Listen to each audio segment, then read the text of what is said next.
Tonight, we're not just telling a ghost story.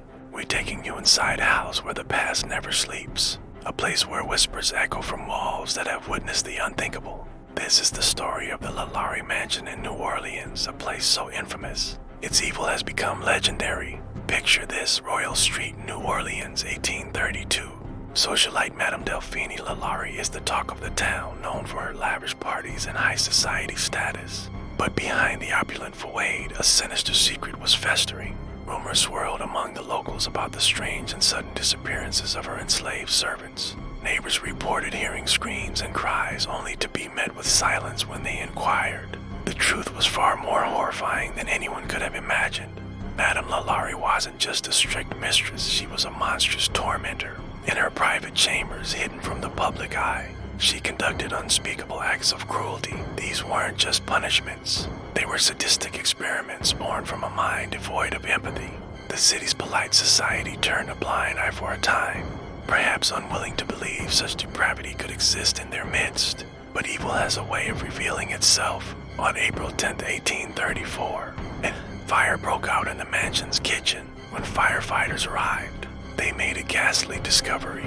Chained to the stove was a 70-year-old woman, the cook, who confessed she started the fire as a desperate attempt to end her own life, rather than face another moment of Madame LaLaurie's torture. Her confession was just the beginning. She told the rescuers about a secret room, a hidden attic chamber where the real horrors were kept.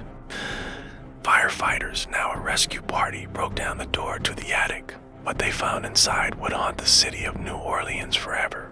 The room was a chamber of horrors filled with victims of LaLaurie's cruelty, some alive, some not, all bearing the marks of unimaginable suffering. The scene was so grotesque that the official report was sealed, deemed too shocking for public knowledge. The news of the discovery spread. A furious mob descended upon the mansion, destroying everything they could get their hands on. But Madame LaLaurie was gone. She had escaped, fleeing to Paris, never to face justice for her crimes. She died years later, her dark legacy forever tied to the grand house on Royal Street. But the story doesn't end with her escape.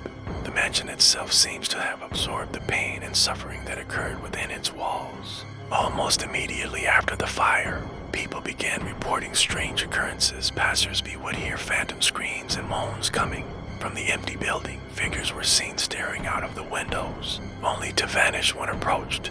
Over the decades, the house passed through many hands. It was a public school, a music conservatory, a furniture store, even an apartment building.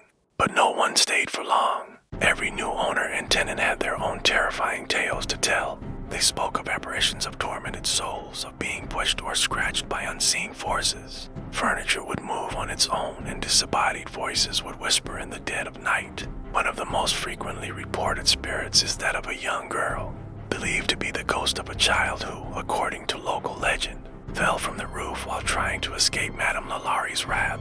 Her spirit is often seen in the courtyard, a sorrowful reminder of the innocence lost within this house. Another common sighting is the imposing figure of Madame LaLaurie herself. Witnesses have described seeing her apparition gliding through the rooms, her eyes burning with the same malice she possessed in life. It's as if she's still patrolling her domain, forever tied to the scene of her atrocities. People who have tried to live in the house have reported feeling a malevolent presence, a sense of being watched and judged by an unseen entity. In modern times, the LaLaurie Mansion has become a staple of ghost tours in New Orleans. Thousands of tourists flock to Royal Street each year, hoping to catch a glimpse of the paranormal activity that makes this house so famous. Many leave with their own stories. They capture strange orbs and shadowy figures in their photos. Some have even recorded electronic voice phenomena, or EVPs, disembodied voices caught on audio recordings, whispering names and warnings from beyond the grave. Paranormal investigators have spent countless hours inside the mansion, armed with an array of high-tech equipment. Their findings are chilling. They've documented drastic temperature drops, malfunctioning equipment, and clear audio recordings of voices pleading for help or uttering threats. The evidence suggests that the mansion isn't just haunted, it's a hotbed of residual energy, a place where tragic events are replayed over and over again. Imagine walking through those halls today.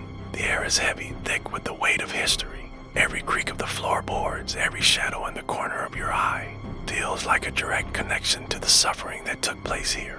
You can almost hear the faint echoes of the past, the laughter from a long-gone party, abruptly silenced by a scream from the attic. The building is now privately owned and not open to the public, which only adds to its mystique. We can only stand on the street outside and look up at its dark windows, wondering what secrets are still kept within. Is Madame LaLaurie still there, a spectral warden in her eternal prison, with the spirits of her victims trapped, forever reliving their final moments? The LaLaurie mansion stands as a dark monument to the evil that humans are capable of. It's a place where history is not just remembered, it's felt. The pain is palpable, and for those who dare to listen, the walls themselves seem to whisper the tales of the damned. It serves as a chilling reminder that some places are forever stained by the darkness of their past, and some ghosts never ever leave. What do you think? Is the LaLaurie mansion truly a gateway to the other side, or are the stories just a product of a city's dark imagination? Let us know your thoughts in the comments below. And if you have your own local ghost stories, we'd love to hear them. Thanks for joining us on this journey into one of America's most haunted houses. If you enjoyed this dive into the dark and mysterious, don't forget to hit that like button and subscribe to Dagone for more tales that will keep you up at night. Stay safe, and whatever you do, don't look behind you. See you in the next one.